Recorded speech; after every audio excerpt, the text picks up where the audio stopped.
바람이 비릿한 바다 내음을 항구 쪽으로 실어 나르자 낡은 선박들이 약속이나 한 듯 어깨를 맞대며 출렁였다. 노숙인 오철수는 항만 3구역 창고 담벼락 아래에서 담배를 피우고 있었다. 겨울 항만은 낮보다 밤이 더 붐볐다.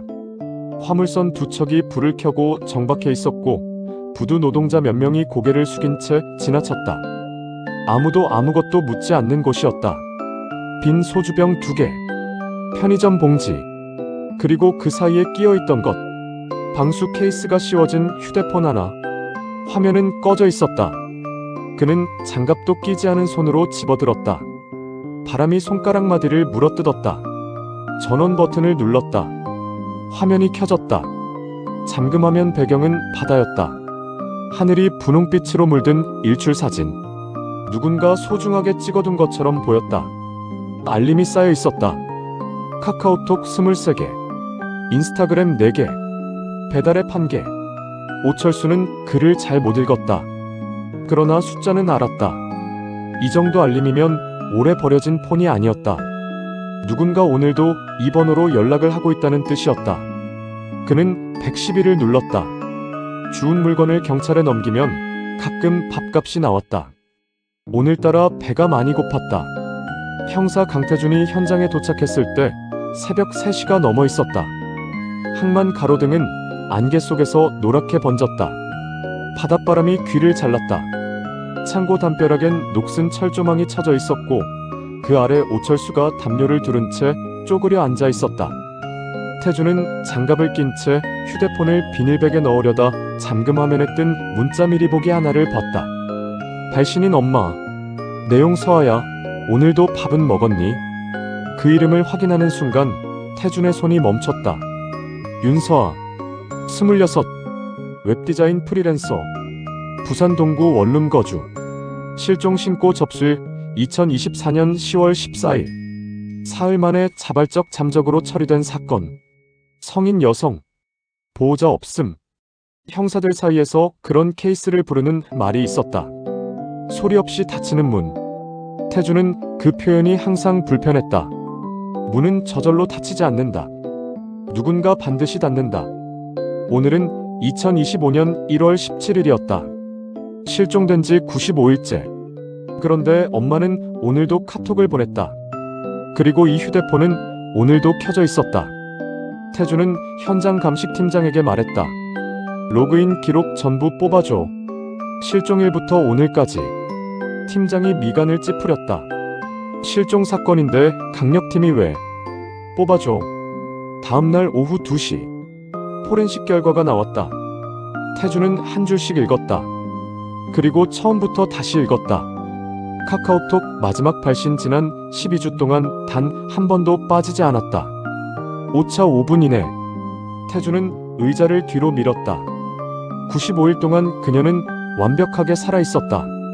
기록 위에서는 포렌식팀이 첨부한 마지막 메모. 단 한 줄이었다. 위 모든 활동 내역 중 실제 GPS 위치 확인 건수 0. 기지국 추적은 매번 음영지역이거나 위치 정보 비활성화 상태였다. 배달앱 배송지를 태준이 직접 확인하러 갔다. 부산 동구 서면로 108번지. 6개월 전 폐업한 세탁소였다. 셔터는 녹슬어 있었다. 바닥에 타일 파편이 흩어져 있었다. 간판 자리엔 빛바랜 직사각형 자국만 남아 있었다. 안에서는 아무 소리도 나지 않았다. 우편함에 고지서가 가득 쌓여 있었고 맨 위 것은 이달 것이었다. 배달원은 어디에 음식을 두고 간 걸까? 아무도 받지 않았을 텐데. 태주는 셔터 앞에 서서 한참 그 생각을 했다. 1월의 바람이 골목을 훑고 지나갔다. 아무것도 없었다. 사람도, 흔적도, 온기도.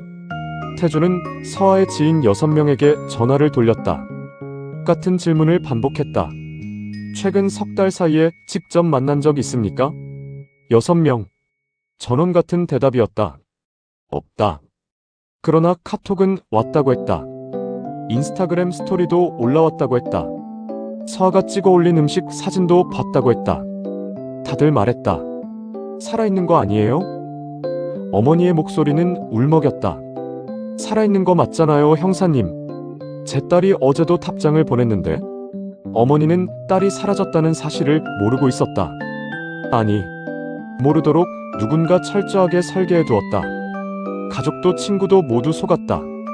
디지털이 살아있으면 사람도 살아있다고 믿는 세상이었다. 태주는 전화를 끊었다. 잠시 천장을 봤다. 그리고 책상 서랍을 열었다. 맨 아래 칸, 낡은 파일 하나. 11년 전 사건 번호가 적혀 있었다. 강준혁, 태준의 동생이었다. 그 역시 어느 날 갑자기 휴대폰만 남기고 사라졌다. 마지막 문자는 형에게 보낸 것이었다. 형, 나 좀 이상한 일에 끼인 것 같아. 그게 전부였다. 뒤에 아무것도 없었다. 전화도, 문자도, 사람도. 사건은 석 달 뒤 미제로 종결됐다. 소리 없이 닫혔다. 태주는 그 파일을 11년 동안 한 번도 버리지 않았다. 잠시 바라봤다가 서랍을 닫았다. 그리고 다시 열었다. 이번엔 꺼내들었다. 윤서와 파일 위에 나란히 올려놓았다. 두 사람, 두 개의 사라진 이름. 포렌식 결과지 맨 아래 항목. 처음에 흘려봤던 것. 휴대폰 발견 위치 반경 500m 이내 CCTV 분석 결과.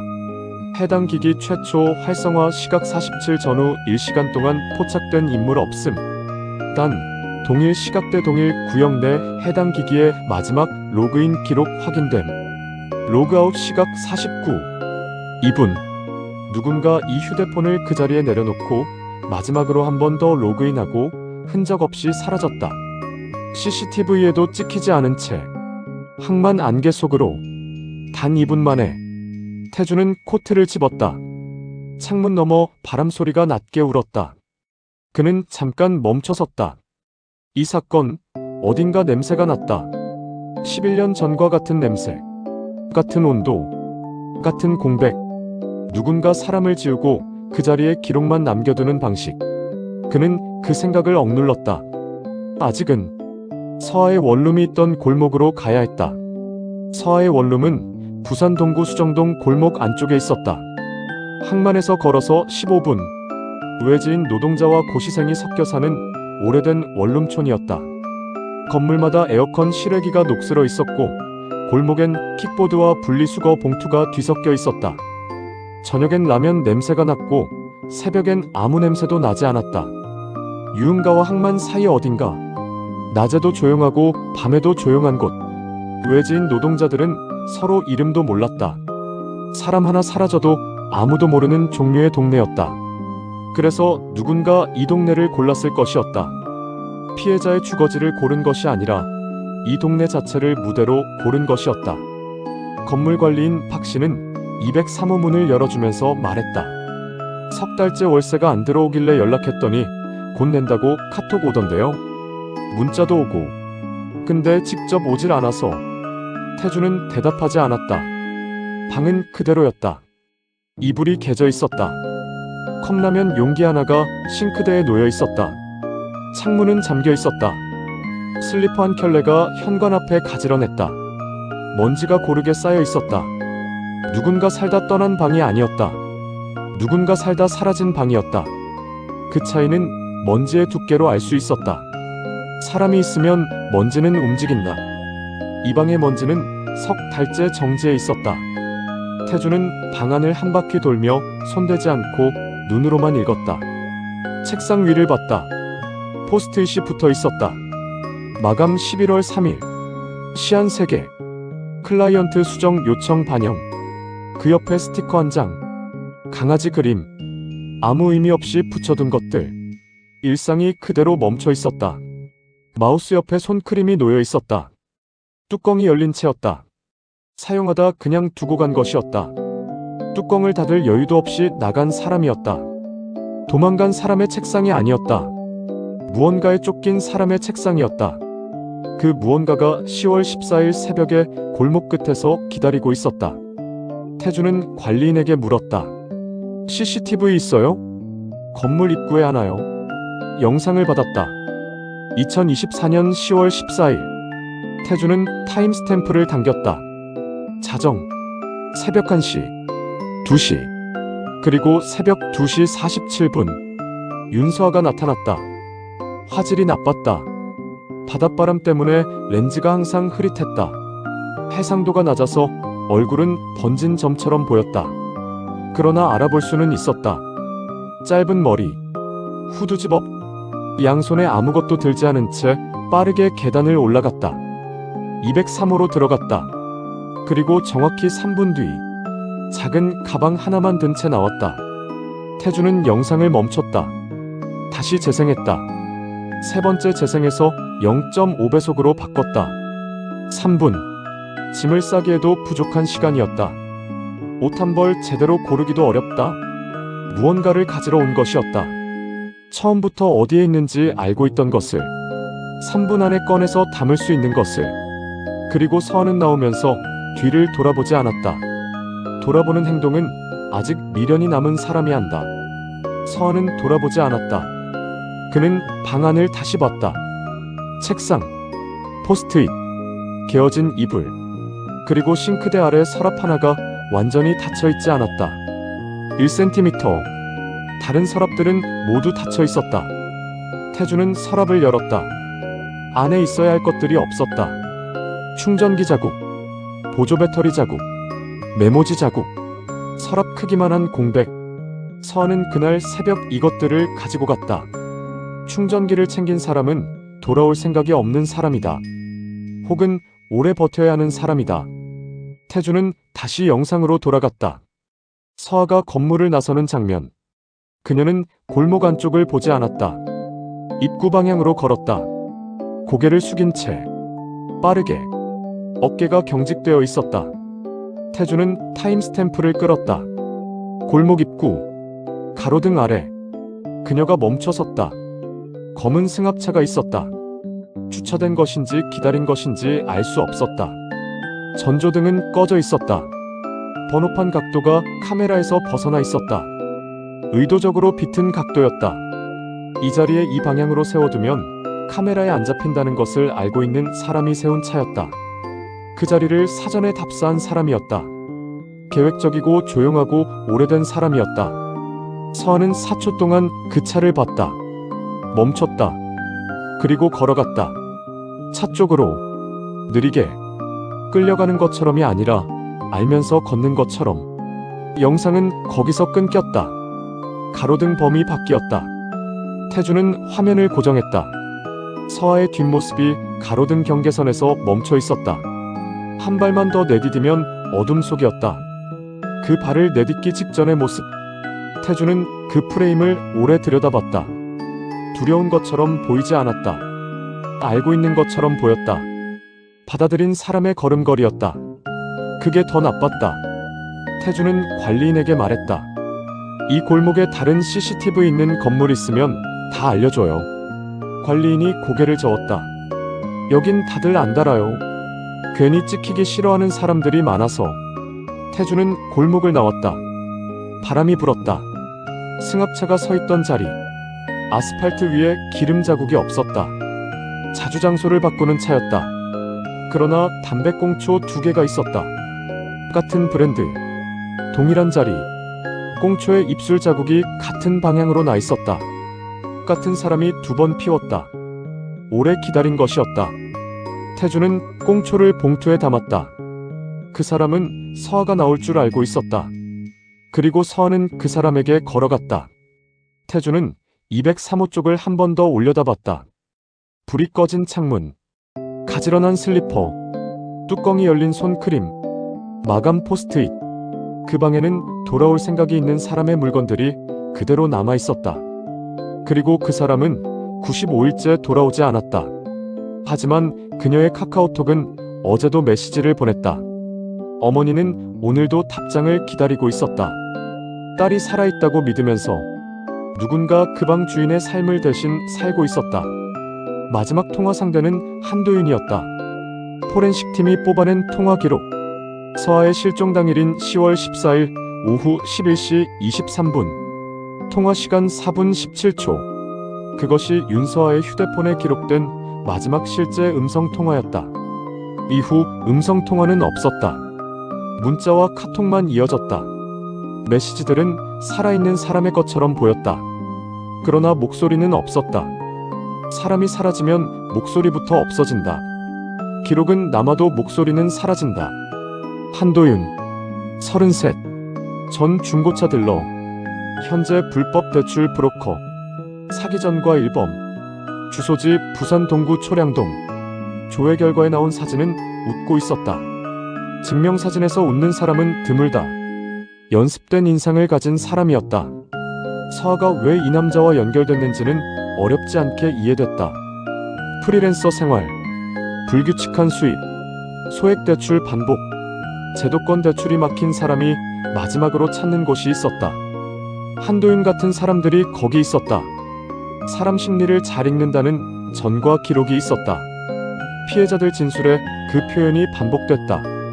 처음엔 친절했다고 했다. 말을 잘 들어줬다고 했다. 그것이 함정이었다. 서아는 사람을 잘 믿는 성격이라고 지인들이 말했다. 그리고 그 성격이 치명적이 되는 경우가 있었다. 태주는 그를 경찰서로 부르지 않았다. 직접 찾아갔다. 상대방이 준비할 시간을 최소화할수록 균열이 나왔다. 그것이 태준의 방식이었다.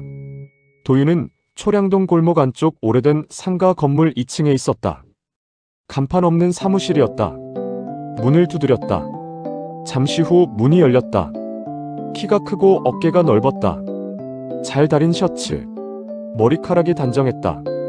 그리고 웃었다. 형사가 찾아왔는데 웃는 사람이었다. 당황하거나 경계하는 기색이 없었다. 준비된 웃음이었다. 사무실 안을 훑어봤다. 책상 하나, 노트북, 서류 묶음 2개. 벽에는 아무것도 없었다. 흔적을 남기지 않는 공간이었다. 오래 있을 생각이 없거나 자주 바꾸는 사람의 공간이었다. 이사를 자주 다니는 곳, 찾기 어렵게 하는 곳, 사무실이라기보다 임시 거점에 가까웠다. 태주는 말했다. 이 사건과 관련해서 몇 가지 확인할 게 있어요.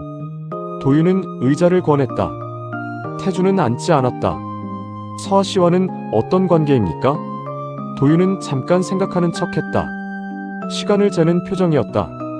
그러나 대답은 매끄러웠다. 예상한 질문이었던 것처럼 대출문이 들어온 거예요. 몇 달 전에 생활 자금이 필요하다고 해서 저는 중개만 했고요. 어떻게 연락이 됐어요? 도윤이 잠깐 멈췄다. 소개받았어요. 지인한테. 이름은 기억 안 나고요. 이름을 기억 못하는 지인이었다. 태주는 그 말을 쓰지 않고 넘겼다. 실종 당일 밤 11시에 통화한 이유가 뭡니까? 도윤의 눈이 잠깐 움직였다. 빠르게. 그러나 태주는 봤다. 0.5초. 계산인지 반사인지는 아직 몰랐다. 그날 통화요? 확인해줘서 오히려 고맙네요. 저도 그때 뭔 얘기였는지 가물가물했는데 대출 서류건 때문에 연락했던 거예요. 제출 기한 얘기였을 거예요. 태주는 천천히 말했다. 새벽 2시 47분에 서아 씨가 짐을 챙겨 원룸을 나갔습니다. 당신과 통화한 지 3시간 뒤에요. 도윤은 그 말을 듣고 잠시 침묵했다. 표정이 바뀌지 않았다. 그리고 천천히 말했다. 그래서요. 태주는 대답하지 않았다. 그냥 도윤을 봤다. 도윤이 먼저 시선을 거뒀다. 창문 쪽을 봤다가 다시 태준을 봤다. 시선이 돌아왔을 때 표정은 이전과 같았다. 그러나 이전과 같지 않다는 걸 태준은 알았다. 눈 주변이 0.1초 더 긴장했다 풀렸다. 형사님, 저 전과 있는 거 아시죠? 그러니까 더 조심히 말씀드리는 거예요. 저는 그날 밤 통화 이후로 서아 씨랑 연락 없었어요. 이후로는 아예 없었고요. 그 여자가 어디 갔는지 저는 몰라요. 아예라는 표현을 썼다. 이후로는 아예. 이후가 언제부터인지 도윤은 말하지 않았다. 그리고 모른다는 말을 적확하게 2번 했다. 한 번은 충분하다. 2번 말하는 사람은 증명하려는 사람이다. 태주는 그것을 기억해뒀다. 그러나 이상한 점이 있었다. 한도윤은 너무 완벽하게 의심스러웠다. 전과자, 마지막 통화 상대, 사전 준비 흔적, 거짓말처럼 맞아떨어지는 모든 것들. 이 사건의 용의자라면 이 남자는 너무 많은 것을 남겨뒀다. 흔적을 지우는 데 능한 사람이 이렇게 드러나 있을 리 없었다. 태주는 오가는 길 내내 그 점을 생각했다. 범죄는 드러난 것을 쫓으면 숨겨진 것을 놓친다. 형사 11년이 가르쳐준 것이었다. 너무 의심스러운 사람은 범인이 아닌 경우가 있다. 미끼인 경우도 있다. 태주는 골목으로 나왔다. 도윤의 사무실 창문을 올려다봤다.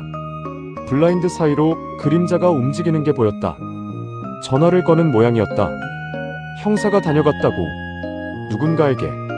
태주는 그 그림자를 잠시 올려다봤다. 도윤이 전화를 거는 상대가 누구인지 그게 더 중요했다. 핸드폰을 꺼내 팀장에게 문자를 보냈다. 한도윤 통화 내역 압수 신청, 미행 허가 신청. 그런데 팀장의 답장보다 먼저 다른 연락이 왔다. 포렌식 팀이었다. 서아의 휴대폰 로그인 기록 분석 추가 결과 매일 새벽 3시 동일 위치에서 휴대폰이 켜졌다 꺼졌다 반복. 패턴이 90일 이상 동일. 오차 범위 5분 이내. 해당 위치 좌표 부산 동구 범일동 냉동물류단지 내 폐구역. 태주는 지도 앱을 열었다. 좌표를 찍었다.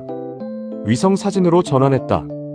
낡은 지붕, 외벽 박리, 진입로 차단 철책, 냉동창고였다. 2022년 폐업 처리된 곳이었다. 지도상으로는 빈 건물이었다. 아무도 없어야 하는 건물이었다. 그러나 누군가 매일 새벽 3시마다 거기에 있었다. 서아의 휴대폰을 들고 그리고 불을 켰다가 껐다. 마치 신호를 보내는 것처럼 혹은 신호를 기다리는 것처럼. 냉동창고는 새벽에 가야 했다. 태주는 혼자 갔다. 영장은 없었다. 정식 수색이 아니었다. 그냥 확인이었다. 형사가 밤에 혼자 움직이는 일은 흔했다. 기록에 남지 않는 움직임이 때로는 필요했다. 그리고 지금은 기록보다 눈으로 봐야 했다. 새벽 3시 정각. 그 자리에 있어야 했다. 부산 동구 범일동 냉동물류단지. 항만과 내륙 사이. 한때 수산물 냉동창고가 밀집해 있던 구역이었다. 지금은 대부분 폐쇄됐다. 새 물류센터가 외곽으로 밀려나면서 이 일대는 빈 건물들만 남았다. 행정기록상 관리 주체가 불분명한 곳들이었다. 사람이 없어야 하는 곳들이었다. 그래서 누군가 선택한 것이었다. 범죄에 필요한 조건이 있었다. 조용함, 무관심. 이 단지는 그 두 가지를 갖추고 있었다. 새벽 2시 50분. 태주는 차를 단지 입구에서 200m 떨어진 곳에 세웠다. 걸었다. 바닷바람 특유의 짠 냄새와 기계 기름 냄새가 섞였다. 인적이 없었다. 가로등 하나가 깜빡거렸다. 그 아래를 지나쳤다. 발소리가 콘크리트 바닥에 울렸다. 그는 발끝으로 걸었다. 바람소리가 발소리를 삼켜줬다. 해안에서 부는 바람은 모든 소리를 흩어놓았다. 이 단지를 선택한 이유가 하나 더 있었다. 폐냉동 창고는 단지 안쪽 끝에 있었다. 외벽에 노란 테이프가 둘러져 있었다. 출입 금지 표지판. 그러나 자물쇠는 새 것이었다. 버려진 건물의 새 자물쇠. 태주는 그 앞에 멈췄다. 자물쇠를 손가락으로 건드렸다. 먼지가 없었다. 자주 만지는 것이었다. 시계를 봤다. 새벽 2시 57분. 3분 뒤였다. 그는 창고 옆면으로 돌아갔다. 측면 벽에 환기구가 있었다. 오래된 철망. 녹슨 나사. 그는 손으로 당겼다. 나사가 이미 헐거웠다. 한 번 더 당기자 철망이 열렸다. 반복해서 열고 닫은 흔적이었다. 누군가 자주 드나드는 곳이었다. 이 입구를 알고 있는 사람이었다. 처음부터 이 창고를 숙지하고 있던 사람이었다. 기어 들어갔다. 어깨가 걸렸다. 억지로 통과했다. 내부는 어두웠다. 손전등을 켰다. 천장이 높았다. 냉동 파이프가 노출된 채 녹슬어 있었다. 바닥은 콘크리트. 공기가 차가웠다. 냉동 설비가 멈췄어도 공간 자체가 단열 구조였다. 외부보다 낮은 온도. 입김이 하얗게 피어올랐다. 안으로 들어갈수록 숨이 짧아졌다. 발소리를 죽였다. 한 걸음씩 측면 벽을 짚으며 걸었다. 창고 안쪽에 차단막이 있었다. 낡은 방수포였다. 비닐 냄새가 났다. 그 너머에서 희미한 빛이 새어나왔다. 새벽 3시 정각. 소리가 들렸다. 손가락이 화면을 두드리는 소리였다. 규칙적으로 멈췄다가 다시 두드렸다. 문자를 입력하는 리듬이었다. 태주는 자신의 손전등을 껐다.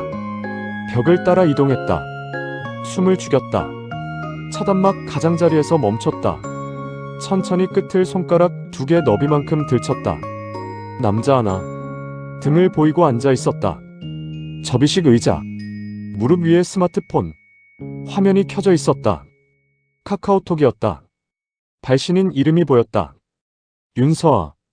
그 남자는 서아의 휴대폰으로 서아인 척 메시지를 보내고 있었다. 새벽 3시에 차단막 너머 차가운 폐창고 안에서 마치 일과를 처리하듯 차분하게.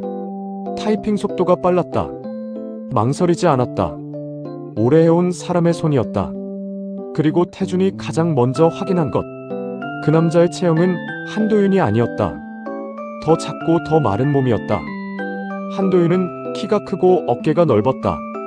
저 남자는 달랐다. 태준은 차단막에서 손을 뗐다. 뒤로 2걸음 물러났다. 심장이 빠르게 뛰었다. 그는 그것을 의식적으로 눌렀다. 지금 들어가면 안 됐다. 영장이 없었다. 현행범으로 잡아도 증거가 훼손될 수 있었다. 절차가 필요했다. 그는 환기구로 나왔다. 차까지 걸었다. 팀장에게 전화를 걸었다. 새벽 3시에 전화를 받은 팀장은 아무 말도 하지 않았다. 태준의 말을 끝까지 들었다. 그리고 말했다. 영장 신청한다. 내일 오전. 태준은 전화를 끊었다. 차 안에서 창고 쪽을 바라봤다. 불빛은 꺼져 있었다. 그 사람은 이미 나갔거나 아직 안에 있거나였다. 태준은 어느 쪽이든 상관없었다. 자물쇠에 먼지가 없었다. 매일 왔다. 내일도 올 것이었다. 그리고 태준은 그제 한 가지를 깨달았다. 저 안에서 서아인 척 메시지를 보내는 사람. 그 사람은 단순히 서아를 흉내내는 게 아니었다. 서아를 알고 있는 사람이었다. 서아의 말투를, 서아의 어머니에게 어떤 문체로 문자를 보내는지를, 서아가 어떤 음악을 듣는지를, 어떤 배달 음식을 주문하는지를, 어떤 게임을 하는지를, 어떤 날 어머니에게 먼저 연락을 하는지를 95일 동안 한 번도 들키지 않고 가족도 모르게. 그건 서아를 오래 가까이서 아주 잘 알던 사람이었다. 연인이거나 아니면 그보다 더 깊이 들어왔던 사람이거나 어느 쪽이든 서아가 가장 믿었던 사람이었다. 그리고 그 믿음이 서아를 여기까지 데려왔다. 한도윤은 대출 중개로 연결된 사람이었다. 금전 관계였다. 그 정도 관계에서 95일의 일상을 완벽하게 복제할 수 있을까? 복제할 수 없다. 그렇다면 이 사건에는 아직 이름이 없는 사람이 있었다. 태준이 아직 보지 못한 사람이, 한도윤 뒤에 이 모든 것을 설계한 사람이, 서아와 아주 가까웠던 사람이. 태준은 핸드폰을 내려놨다. 창고 쪽을 한참 바라봤다. 저 차단막 너머의 남자가 잡혔을 때, 그 남자가 누군지 밝혀졌을 때, 그제야 이 사건의 윤곽이 진짜로 드러날 것이었다. 그리고 그때 11년 전 동생의 사건과 겹치는 무언가가 나올 수도 있었다. 태준은 그 가능성을 밀어냈다. 아직은. 바람이 차 유리를 두드렸다. 그 이름을 찾아야 했다. 그리고 그 이름이 나왔을 때 이 사건은 처음부터 다시 읽혀야 할 것이었다. 영장이 나온 것은 다음날 오전 11시였다. 태준은 과학수사팀 2명과 함께 냉동창고에 들어갔다. 전날 밤과 달리 낮이었다. 그러나 햇빛이 없는 낮이었다. 구름이 두껍게 깔려 있었고 창고 안은 전날 밤보다 더 어두운 것 같았다. 단열 구조 때문이었다. 아니면 기분 때문이었다. 손전등을 켰다. 차단막을 걷어냈다. 아무것도 없었다. 접이식 의자가 있던 자리, 콘크리트 바닥, 먼지 위에 의자 다리 자국이 남아있었다. 4개의 작은 원, 그게 전부였다. 그 남자는 이미 없었다. 스마트폰도, 충전기도, 차단막 방수포만 그대로였다. 흔적이라고 부를 만한 것이 아무것도 없었다. 바닥을 쓸고 간 흔적도 없었다. 쓸 필요가 없을 만큼 처음부터 아무것도 두지 않은 사람이었다. 접이식 의자 하나, 스마트폰 하나, 그것만으로 충분했던 사람이었다. 태주는 그 자리에 한참 서 있었다. 창고 안에 음식 냄새가 희미하게 남아 있었다. 편의점 도시락 종류의 냄새였다. 식사도 여기서 했을 것이었다.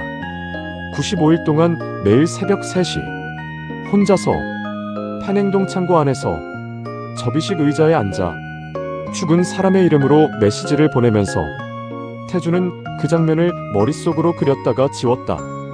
이상하게 고요한 장면이었다. 그리고 그 고요함이 더 소름이 돋았다. 과학수사팀이 채취 작업을 시작했다. 먼지, 섬유, 피부세포, 뭔가 나올 수도 있었다. 그러나 태주는 이미 알고 있었다. 저 남자는 오늘 나오지 않을 것이었다. 태준이 전날 밤 그 자리에 있었다는 것을 알고 있었다. 창고 밖에서 누군가 지켜보고 있었을 것이었다. 영장이 나오기 전에 이미 철수했을 것이었다.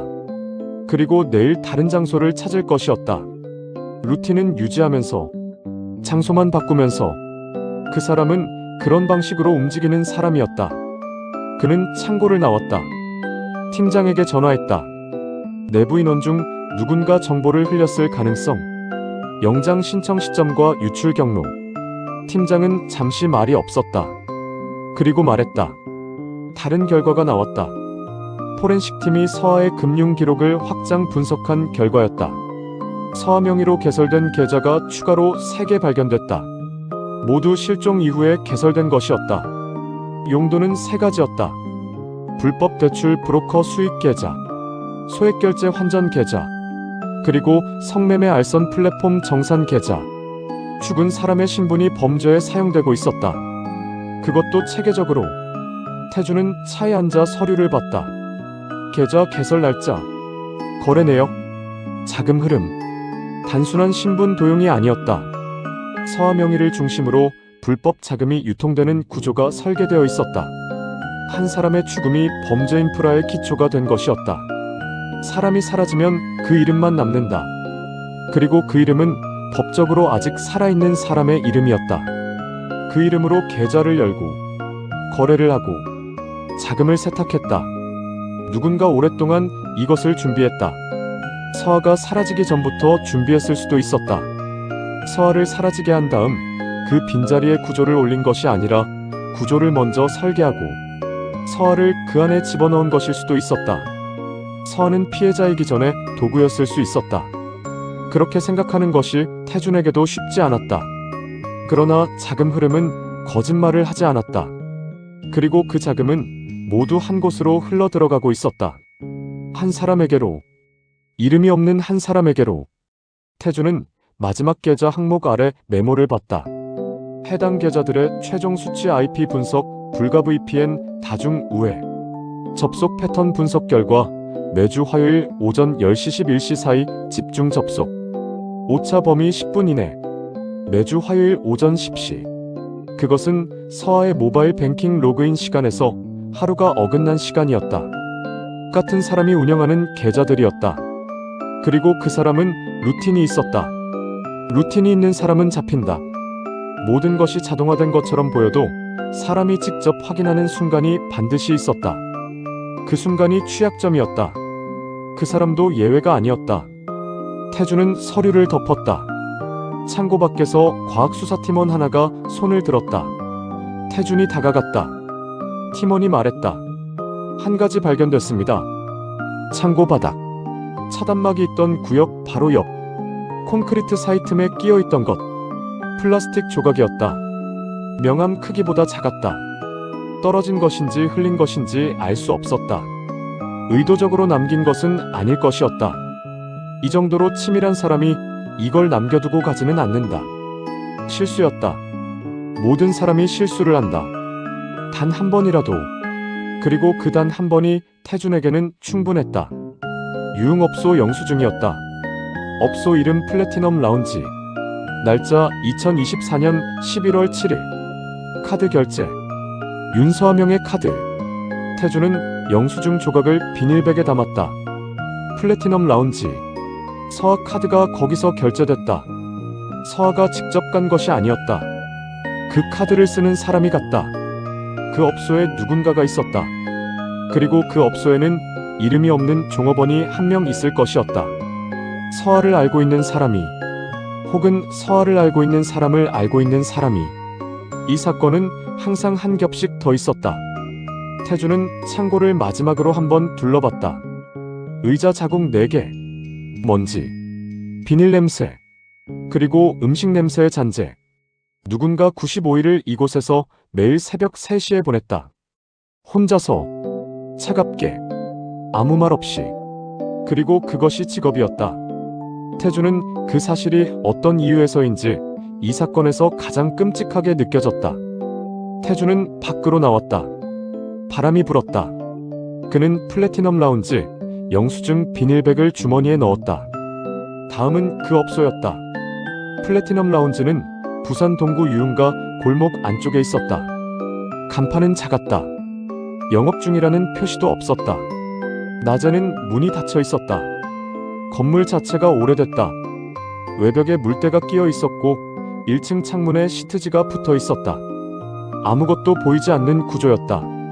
안에서 무슨 일이 일어나는지 밖에서 알 수 없는 곳이었다. 태주는 건물 관리인을 통해 업주를 찾았다. 업주는 나오지 않았다. 대신 직원 명단을 넘겼다. 8명. 태주는 한 명씩 연락처를 확인했다. 6명은 연결됐다. 2명은 연결이 안 됐다. 그중 한 명의 이름 이수경. 29. 등록 주소지 부산 동구 초량동 원룸. 태주는 그 원룸을 찾아갔다. 문을 두드렸다. 안에서 소리가 났다. 뭔가 쓰러지는 소리였다. 그리고 조용해졌다. 태주는 다시 두드렸다. 이수경이 문을 열었다. 창백한 얼굴이었다. 눈 아래 다크서클이 짙었다. 오래 자지 못한 사람의 얼굴이었다. 립스틱도 지워져 있었다. 화장이 절반쯤 벗겨진 상태였다. 그리고 태준을 보는 순간 표정이 굳었다. 형사인 것을 알아봤다. 태준이 형사라는 것을, 그리고 왜 왔는지를. 오기를 기다리고 있었던 것 같은 얼굴이었다. 동시에 오지 않기를 바랐던 것 같은 얼굴이기도 했다. 태준은 말했다. 서아 씨 관련해서 몇 가지 확인할 게 있어요. 수경이 뒷걸음질 쳤다. 태준은 들어가도 됩니까? 라고 묻기도 전에 수경이 문을 잡았다. 닫으려는 것이 아니었다. 붙잡는 것이었다. 손이 떨리고 있었다. 태준은 천천히 말했다. 들어가서 얘기하죠. 방 안은 어두웠다. 커튼이 쳐져 있었다. 침대 위에 가방이 올려져 있었다. 짐을 싸다 멈춘 것처럼 보였다. 그러나 완전히 싸지도 못한 것처럼 보였다. 어딘가로 도망치려 했다가 멈춘 것이었다. 그리고 그 결정도 아직 내리지 못한 것처럼 보였다. 태주는 그것을 봤다. 수경도 봤다는 것을 알았다. 그러나 아무 말도 하지 않았다. 태주는 의자에 앉았다. 수경은 침대 끝에 앉았다. 몸이 경직되어 있었다. 두 발이 바닥에서 살짝 떠 있었다.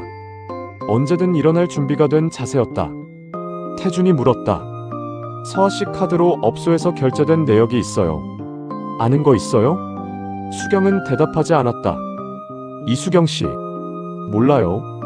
서아씨를 알아요? 수경의 눈이 흔들렸다. 그리고 말했다. 모르는 사람이에요. 태준은 잠시 수경을 봤다. 수경은 시선을 피했다. 손이 무릎 위에서 꽉 쥐어져 있었다. 아는 사람이었다. 그러나 모른다고 했다. 그 거짓말이 너무 작아서 오히려 선명했다. 태준은 카드 결제 내역서를 꺼냈다. 수경 앞에 놓았다. 이 카드로 플래티넘 라운지에서 12번 결제됐어요. 11월부터 지난달까지. 카드 명의는 윤서아. 그런데 윤서아 씨는 10월에 실종됐어요. 수경의 눈이 내역서를 봤다. 그 카드를 쓴 사람이 누구예요? 수경이 숨을 들이켰다. 그리고 천천히 내쉬었다. 몸이 약간 앞으로 기울었다. 입술이 열릴 것처럼 보였다가 다시 닫혔다. 태주는 기다렸다. 수경이 말했다. 그 사람 아직 안 죽었을 수도 있어요. 모두가 얼어붙었다. 방 안에는 태준 혼자였다. 그러나 그 말이 공간을 가득 채웠다. 태준은 천천히 물었다. 무슨 뜻이에요? 수경은 대답하지 않았다. 눈에 눈물이 맺혔다. 그러나 울지 않았다. 참고 있는 것이 아니었다. 다른 것이 더 컸다. 두려움이었다. 태준은 그 두려움의 종류가 뭔지 알고 싶었다. 누군가에 대한 두려움이었다. 태준은 낮게 말했다. 수경 씨가 알고 있는 거 있으면 말해줘요. 혼자 짊어지지 않아도 돼요. 수경은 입술을 굳게 닫았다. 그리고 말했다. 말하면 저 죽어요. 태준은 그 말을 받아쳤다. 누가 그렇게 말했어요? 수경이 고개를 저었다. 아무도 말하지 않았다는 뜻이 아니었다. 그것을 말할 수 없다는 뜻이었다. 태준은 그 차이를 알았다. 태준은 다음 질문을 준비했다. 그런데 수경의 얼굴이 갑자기 창백해졌다. 입술이 떨리기 시작했다. 손이 침대를 붙잡았다. 호흡이 빨라졌다. 태준은 그것을 보는 순간 알았다. 공황이었다. 수경은 침대에서 일어서려다 주저앉았다. 숨을 쉬지 못하는 것처럼 보였다. 태준은 바로 일어났다. 수경 옆에 앉았다. 천천히 말했다. 천천히 숨 쉬어요. 저 여기 있어요. 수경의 호흡이 조금씩 돌아왔다. 3분이 지났다. 수경이 말했다. 서아 씨는요? 태준은 기다렸다. 서아 씨는 내가 마지막으로 본 사람이에요. 태준의 몸이 굳었다. 언제요? 작년 10월이요. 14일. 실종 당일이었다. 서아는 그날 새벽 2시 47분에 원룸을 나갔다. 그리고 검은 승합차로 걸어 들어갔다.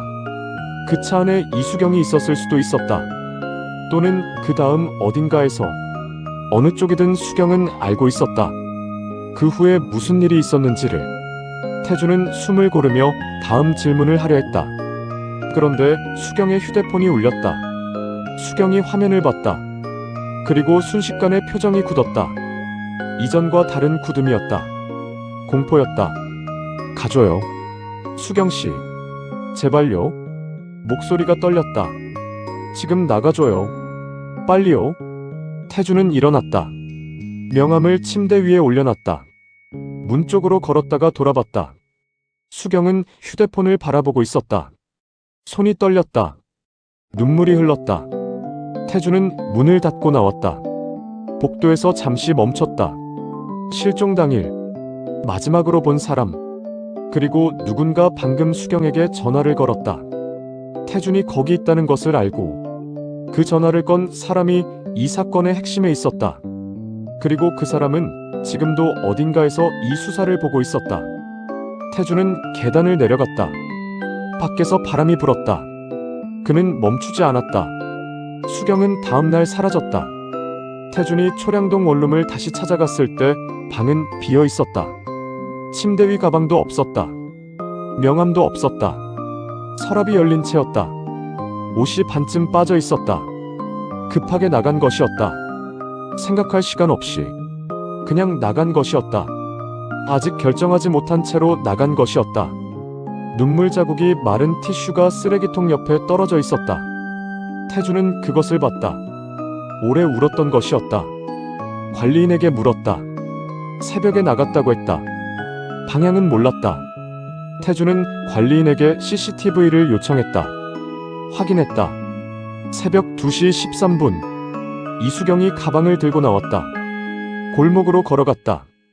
카메라 끝에서 멈췄다. 택시가 아니었다. 검은 차 한 대가 서 있었다. 수경이 탔다. 차는 사라졌다. 번호판이 흐릿했다. 항만 쪽 카메라와 같은 화질이었다. 태준은 한 가지를 확인하고 싶었다. 수경이 탄 것이 자발적이었는지. 화면 속 수경의 걸음걸이가 느렸다. 차에 다가갈수록 느려졌다. 그러나 멈추지는 않았다. 자발적인 것처럼 보이기도 했다. 강제로 끌려가는 것처럼 보이기도 했다. 그 구분이 중요했다. 그러나 화질이 허락하지 않았다. 수경이 차에 탄 건지 실려간 건지 알 수 없었다. 태준은 팀의 수경 소재 파악을 요청했다. 그리고 한도윤을 불렀다. 이번엔 경찰서로 불렀다. 공식 소환이었다. 도윤은 변호인 없이 왔다. 그것이 첫 번째 이상한 점이었다. 전 과자는 형사 소환의 변호인을 대동하는 것이 보통이었다. 도윤은 혼자 왔다. 자신 있다는 뜻이거나 이미 모든 것이 준비됐다는 뜻이었다. 취조실 안. 도윤은 의자에 기대어 앉아 있었다. 팔짱을 끼지는 않았다. 그러나 몸이 열려있지도 않았다. 중립적인 자세였다. 경험 있는 사람의 자세였다. 태주는 파일을 탁자 위에 올려놨다. 앉지 않았다. 이수경 씨 알아요? 누구요? 플래티넘 라운지 종업원이에요. 도윤이 잠깐 생각하는 척했다. 모르는데요? 서아 씨 카드가 그 업소에서 12번 결제됐어요. 도윤이 말했다. 그게 저랑 무슨 상관이에요? 태주는 파일을 열었다.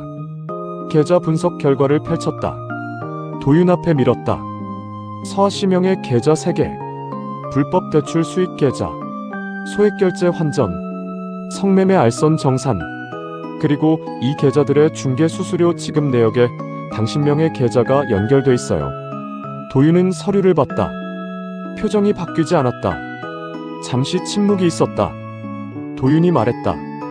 저도 몰랐던 거예요. 누군가 제 계좌를 도용한 거 아니에요? 도용이라면 신고하셨어야죠. 몰랐으니까 신고를 못한 거죠. 깔끔했다. 그 대답이 너무 빨랐다. 준비된 대답이었다. 태준은 그것을 알았다. 도윤도 태준이 알았다는 것을 알았다. 그런데도 도윤의 표정은 변하지 않았다. 태준은 자리에 앉았다. 도윤과 같은 눈높이가 됐다. 이수경 씨가 어제 잠적했어요.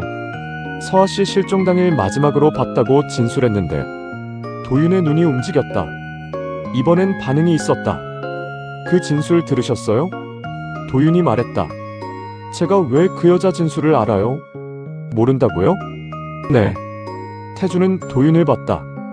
도윤도 태준을 봤다. 둘 다 대답을 기다렸다.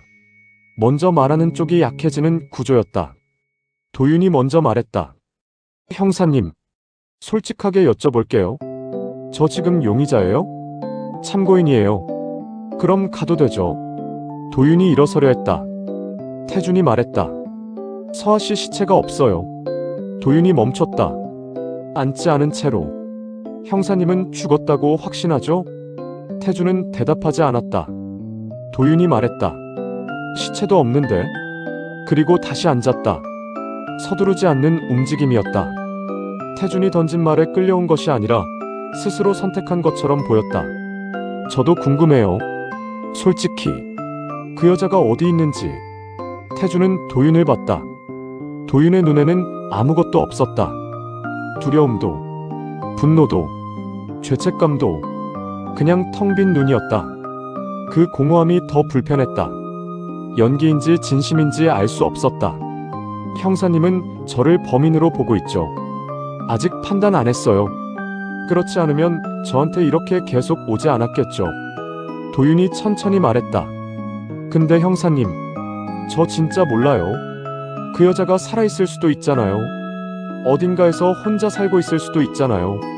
시체도 없는데 왜 죽었다고 생각해요? 태준은 그 말을 들으며 창문 쪽을 봤다. 바깥이 흐렸다. 시체가 없었다. 그것은 사실이었다.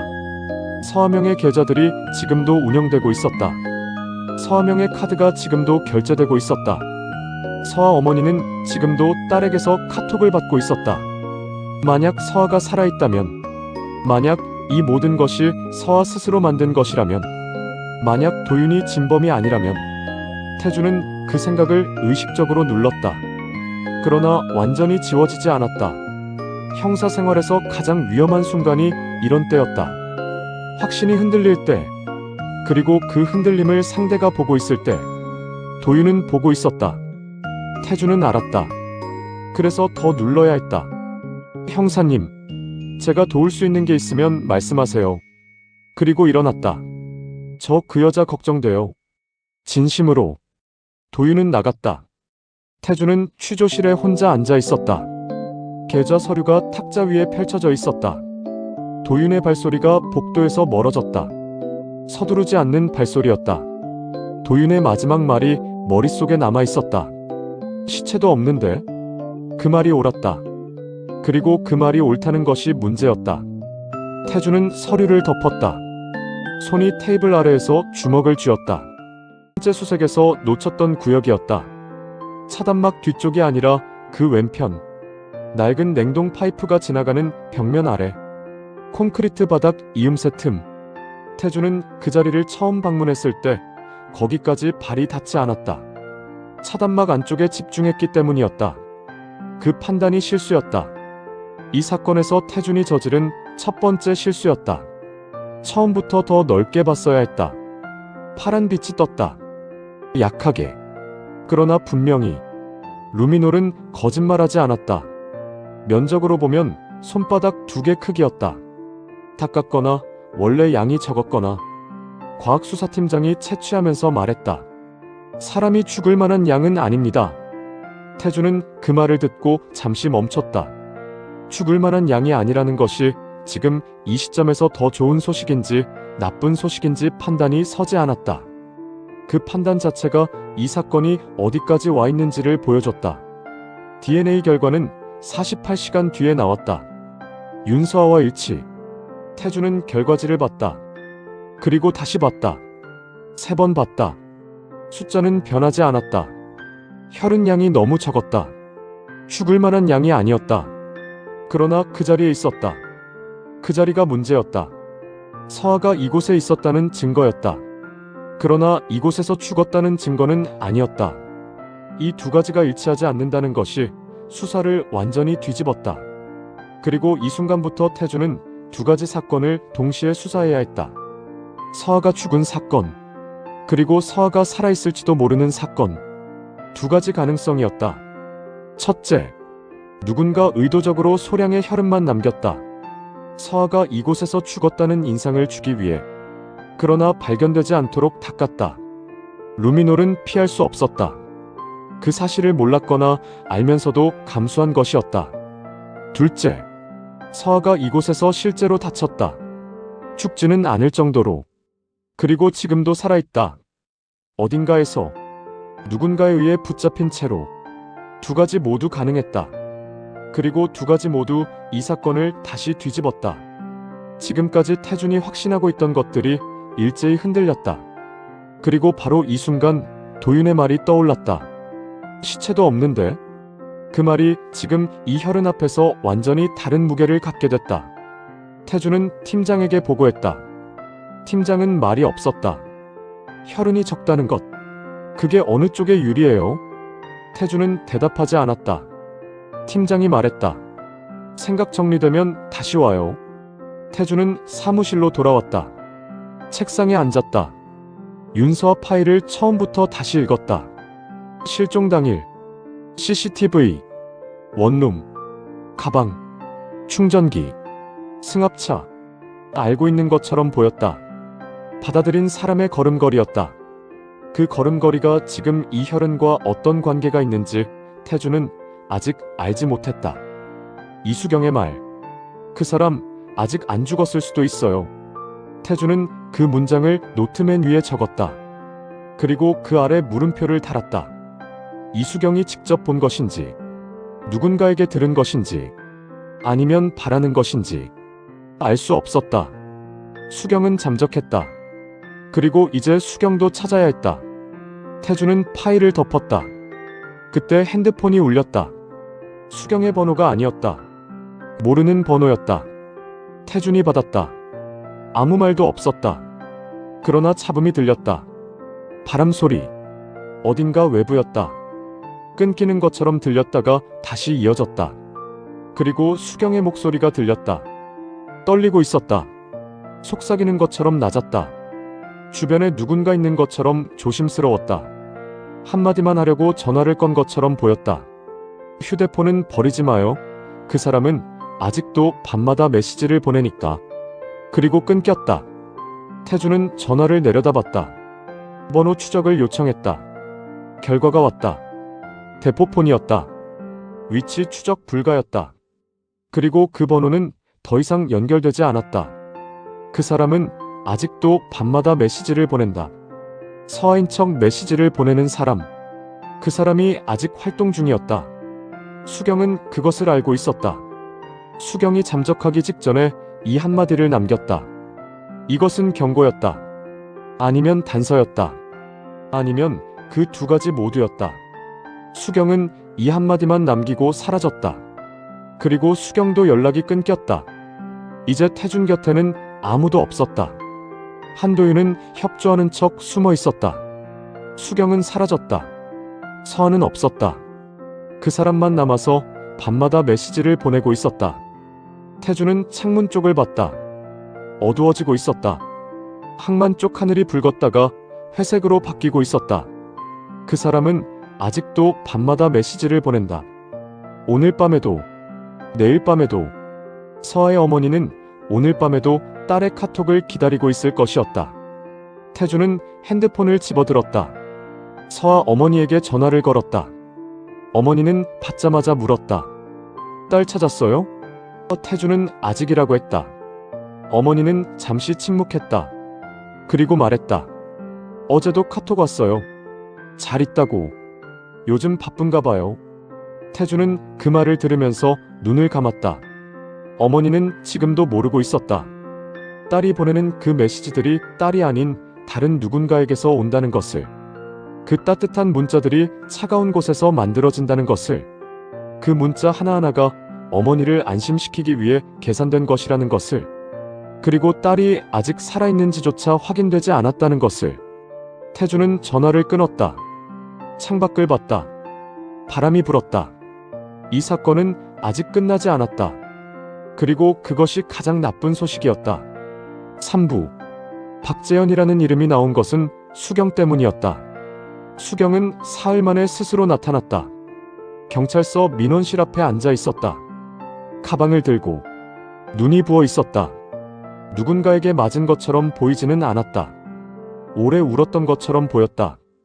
태준이 도착했을 때 수경은 일어나지 않았다. 그냥 앉아서 말했다.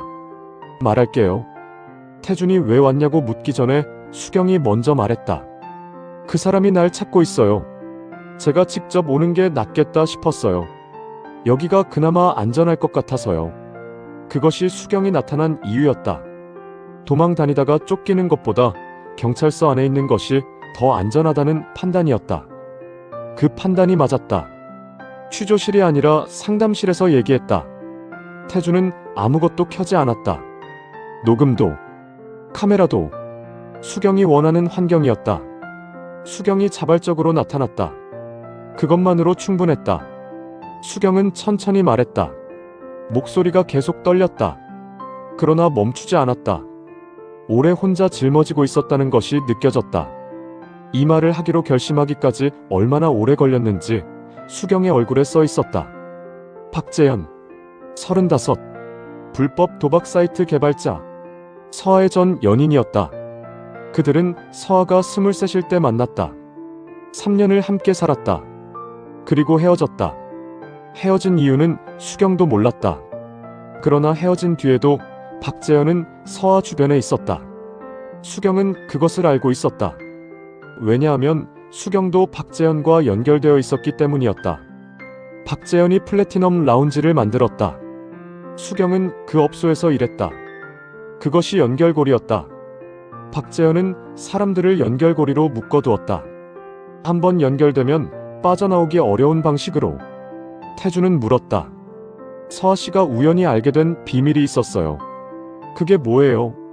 수경이 잠시 멈췄다. 그리고 말했다. 박재현이 도박 사이트를 운영한다는 거요. 서아 씨가 어쩌다 알아버렸어요. 그 사람이 쓰는 서버 코드를 봤대요. 실수로. 그 뒤부터 그 사람이 달라졌대요. 서아 씨한테 자꾸 연락하고 만나자고 하고. 서아 씨는 그게 무서워서 경찰에 말하려 했다고 했어요. 근데 그 전에 사라진 거예요. 태준은 그 말의 무게를 알았다.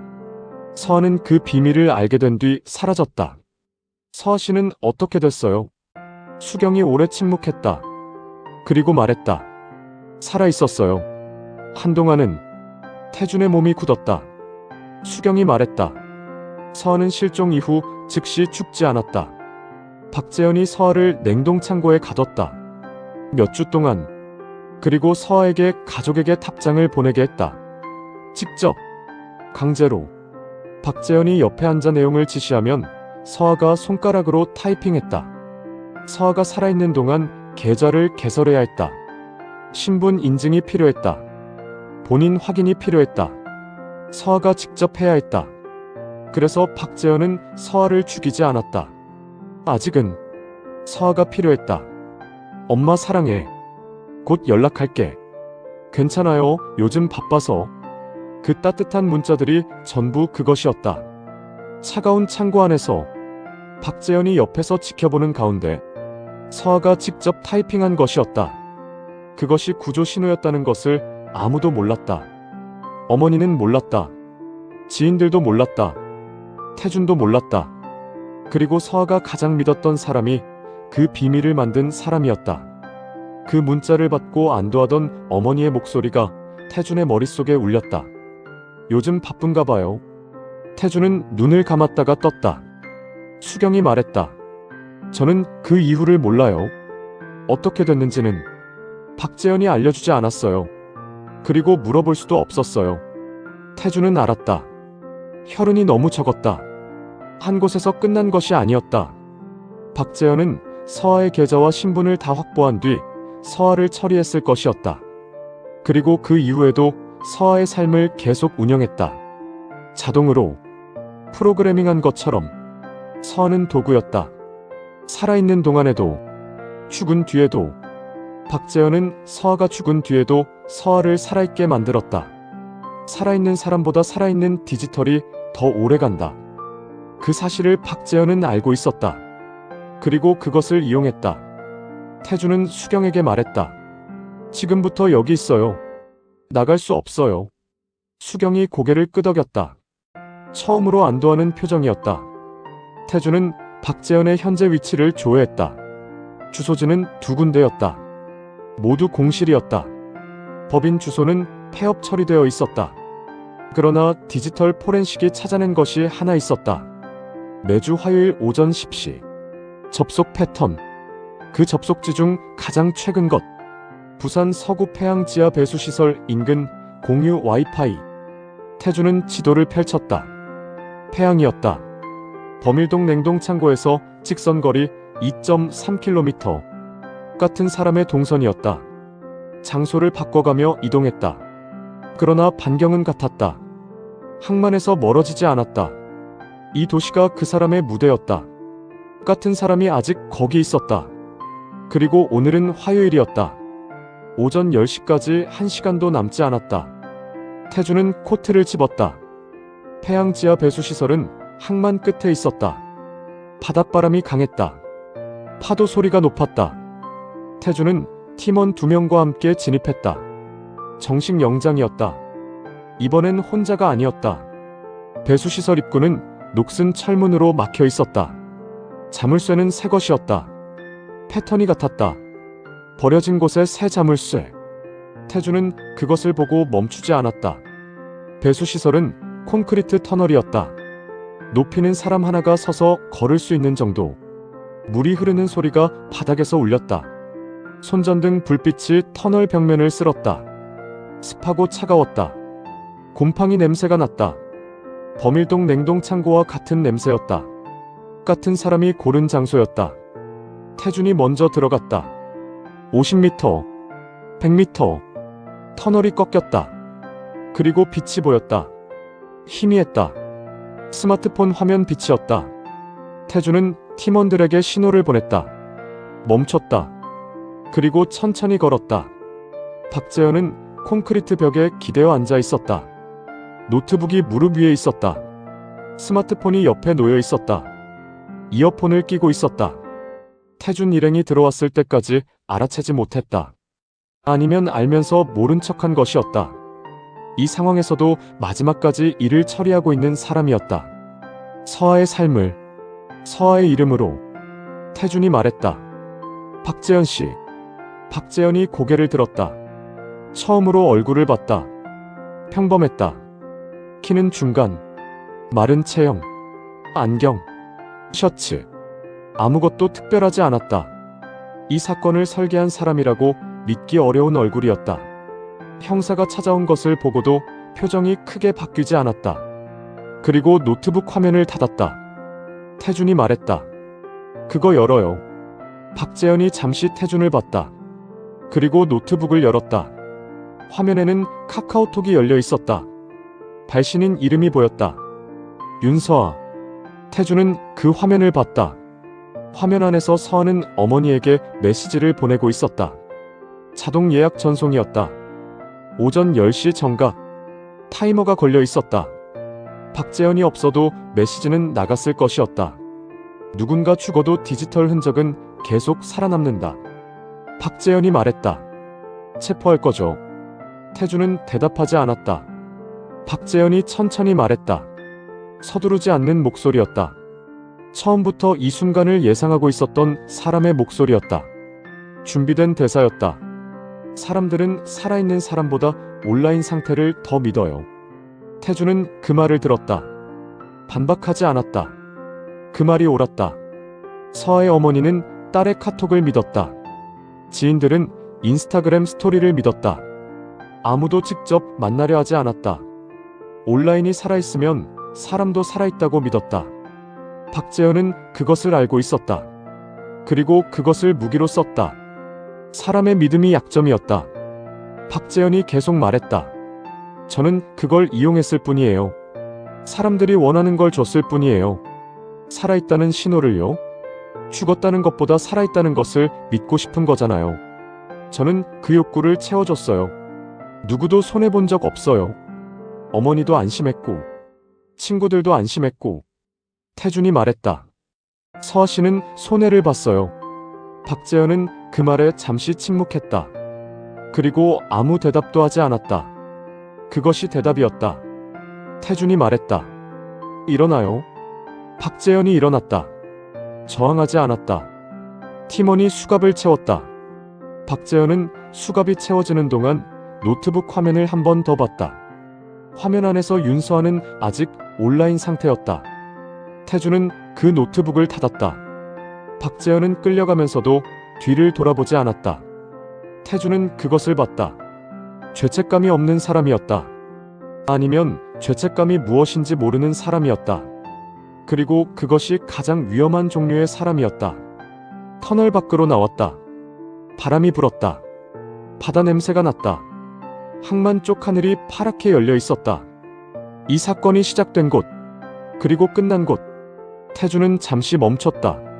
서아는 없었다. 이 사건이 완전히 해결됐다고 말할 수 없었다. 서아의 시체는 아직 발견되지 않았다. 어머니는 아직 진실을 모르고 있었다.